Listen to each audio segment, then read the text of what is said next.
Hello students. Now we should look at the last component of the diesel power plant, that is the lubrication system. So as you are aware, in this diesel engines, the piston is reciprocating in the cylinder, the crankshaft is oscillating, connecting rod is oscillating, crankshaft is rotating, and lot of rotary parts are there like push rods, camshafts. Okay, so all these parts which are moving relative to each other, they cause friction, and to reduce friction, lubrication is very essential. So in lubrication we provide oil in between the two surfaces so that there is no direct metal to metal contact which will wear out the metals. So the lubrication earlier days, some 50-60 years back, the lubrication was simple oil, vegetable oils were used. Then subsequently monograde oils came, single grade oil like SA20, SA40. But today we have got all multi-grade oils like SA20, W40. So that multi-grade oils means, just to explain, there will be two grades. This is a multi-grade oil, basically blended oil, so that when you are starting the engine, we want the viscosity to be low so that you can crank the engine and start. And once the engine starts and heats up and all, as the temperature increases, the viscosity should also increase. Okay, but normal vegetable oils and natural oils, as the temperature increases, the viscosity decreases. So that is why in this automobile engine oils and all, they use viscosity index improvers. Okay, and they are mostly multi-grade oils. Now this lubrication system, we'll see the three lubrication systems. Okay, so when this oil lubricates this engine parts, the oil also becomes hot. Please understand. So oil also becomes hot, and then the oil also has to be cleaned, and oil also has to be cooled. In when I worked in railways, I have seen in railways we have got lube oil coolers. They call it lube oil, means lubricating oil cooler. So the big coolers which will cool the lubricating oil. Then lube oil filters are also there. Lube oil filters, big filters are there like barrel shape filters. So they will filter the oil, and coolers will cool the oil.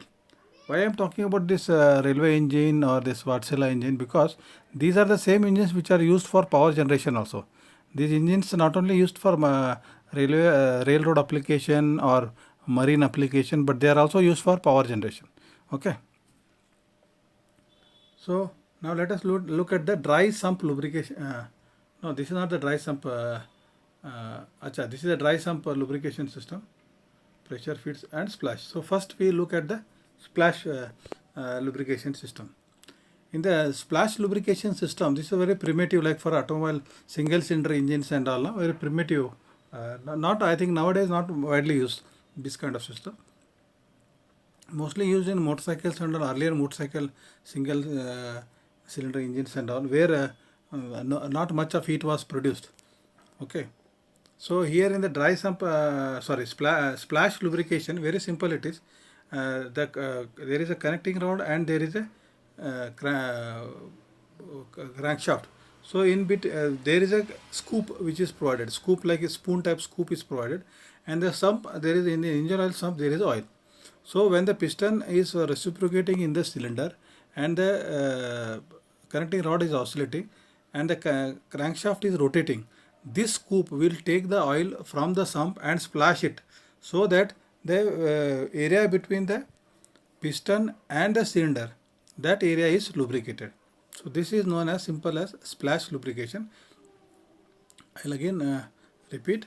There is a scoop connected between the connecting rod and the crankshaft, and this scoop will scoop the oil from the oil sump and splash it between in the cylinder liners, so that the cylinder liners are lubricated, and when the piston is moving reciprocating in the cylinder liner, it is properly lubricated. This is known as splash lubrication, and very simple lubrication system. Next comes pressure feed lubrication. This pressure feed lubrication is very common in all the engines, your car engines, truck engines, small engines and bus multi-cylinder big engines, this pressure feed lubrication system is used. So here all the components which are moving relative to each other, they are lubricated. Okay, all the components of the engine which are moving relative to each other are lubricated. You can see there is an oil sump here bottom. In the oil sump there is a strainer. Strainer means a metal wire mesh, so that it will remove the foreign materials. Okay, from the strainer it goes to the lube oil pump, and after the lube oil pump there is a oil filter. Okay, so the oil filter, this is like a very small micron filters and all. So from the oil filter the oil will go. Now you can see the oil is going to the main crankshaft journal bearings, and from the journal bearings it is again going to the connecting rod. In connecting rod also there will be hole, through and through hole, connecting rod. From there it is going to the gudgeon pin also, gudgeon pin, and you can see from the timing gears and all, it is going to the crankshaft also. It is going to the crankshaft. So not only the connecting rod is lubricated, the piston, gudgeon pin is lubricated, camshaft is lubricated, crankshaft main bearings, journal bearings, all these parts are lubricated, and there is a pressure gauge also. So there is a pressure gauge maintained, so that the driver can, in engines it is a driver, otherwise the operator in a power plant can see what is the pressure. And in big engines, basically like railway engines, I can tell, in the big engines the pressure, there is also a safety device. If the pressure falls below the set value, say 1.5 bar or 2 bar, whatever they are set, if it falls bar, then it will give an alarm. It will give an alarm, audio alarm and video alarm, and otherwise if you are not attended to, it will stop the engine, so that it will prevent the damage to the entire engine. This facility is there in all big engines. Okay. So this is a pressure feed system. We will see once again. This is a sump. You can see this is 1, 2, 3, 4 cylinder engine basically. You can see the 4 crankshaft. So there is a strainer. The oil is there in the sump, and there is a strainer. From the strainer there is a pump. Okay. From pump it goes to the this pump is basically a mechanically driven pump. Then oil filter, and from oil filter there are pipes which are connected. You can see from the oil filter the pipes are connected, which go to the camshaft, which give to the main bearing, connecting rod bearings on the crankshaft, as well as to the connecting rod, as well as gudgeon pin and the cylinder. So the entire these components are lubricated by under pressure, say around 1.5 bar to 2 bar pressure. Okay, this is a pressure feed system and commonly used in automobiles and small engines as well as large engines. And the last one what we are having is the dry sump lubrication system. Now this dry sump, why it is called dry sump means, for example, you take a racing car. In a racing car the engine has to be very low, because the center of gravity of the engine vehicle should be very low. You are seeing there is very little clearance, ground clearance also very little. So here what they do, the sump is kept dry. The sump is kept dry, and this lubrication, whatever oil requirement is required, that is continuously provided. You can see here, and in dry sump lubrication the sump is dry. So there is no big sump, there is a very small sump will be there. Like normal engines, you can see the sump itself is almost 6 inches to 1 feet. In my car engine also I have seen the sump itself is almost 6 to 8 inches. So that big sump is available in a small car. Whereas in this big engines there will be big sump, because in diesel engines and all we have seen the oil sump carries around 2000 liters, 3000 liters of oil. So the big sump is there. So here what they have done, they removed the sump. There is only a small sump there, and the oil comes to from the engine due to gravity. When it falls down, the oil comes to the oil reservoir. Okay, the system is same. From the oil reservoir there is a oil strainer which will remove the foreign particles, this carbon particles and all. Then there is a pump, and after the pump there can be a oil heater, okay, to improve the fluidity.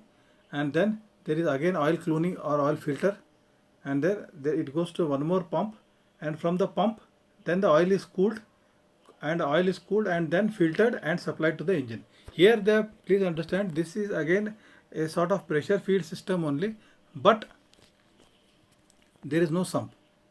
That is why it is known as dry sump lubrication system. And this sump, whatever they are shown here, this oil reservoir, that need not be like now it is shown here. You can see it is shown below the ground level. This oil sump is shown below the ground level. Okay, so the CG of the engine is maintained very low, vibrations will be low. And same thing as I told in especially racing cars and all, the sump will not be there. So this sump can be above also. So the oil comes to the oil reservoir, is pumped, heated, cleaned, then goes to the next pump. There again it is cooled, and then after filtration it is sent to the engine. Okay, so this is the dry sump lubrication system used in diesel engines basically. And the diesel supply system, like I was telling in the first discussion, like something called day tank. So you can see here again there is a diesel supply or transfer system. So there is a engine, you can see the engine, and there is a day tank, and there is a big sump. This sump is shown, underground water tank is shown, fuel tank is shown small, but it is a huge tank because it will have around 1 or 2 months of capacity of storage, and the day tank will have only 1 or 2 days of storage only. Okay, and there will be a level indicator to see the level of the oil in the day tank, and from the day tank gravity the fuel comes to the engine through the fuel filter. So this is known as diesel supply system. So in this discussion we have seen the 3 types of lubrication system, that is splash lubrication, pressure feed lubrication, and dry sump lubrication system. Okay, thank you. In the next discussion we will go take up idle power plants. Thank you.